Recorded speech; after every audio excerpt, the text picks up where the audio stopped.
Vsak ima svoj najljubši parfum, a vsak se mora tudi zavedati, da je za izbiro dišave eden ključnih dejavnikov tudi letni čas. Značilno je, da si za zimo večkrat izberemo parfume, katerih vonji so močnejši, za poletje pa si izbiramo vonjave, ki imajo lahkoten pridih večerne sapice. In dišavne trende spremljajo tudi znane Slovenke. Ja, jaz pa zelo rada dišim lepo. Se mi zdi, da je pa to zelo pomembno. No. Sploh pa se mi zdi zame, ker se veliko gibljem med ljudmi, pa že skoraj moram lepo dišati.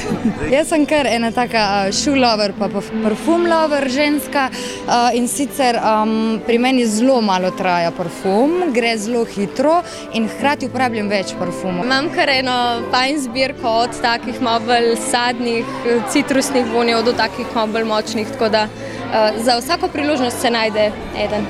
Letošnja dišavna pomlad je vsekakor v znamenju bleščečih, sončnih, cvetnih not, ki nam dajo občutek veselja, svobode in drznosti. Poletne dišave so letos precej eksotične, nenavadne in zelo moderne. Jaz prisegam na nekaj, da je zelo tako osvežilnega, cvetličnega in lahkega predvsem. Je pa tako, da večinoma spomladi prevladujejo bolj take sveže, citrusne ali pa sladke vonjave. Ponavadi je tako, da tisti, ki mi zadiši, tisti, ki mi paše, ki se mi zdi, da mi ustreza, da me pohvalijo tudi, da dobim dober feedback, tistega se potem kar nekaj časa držim. In ko je med ljubitelji parfumov govora o uporabi dišav, seveda padajo tudi številni nasveti.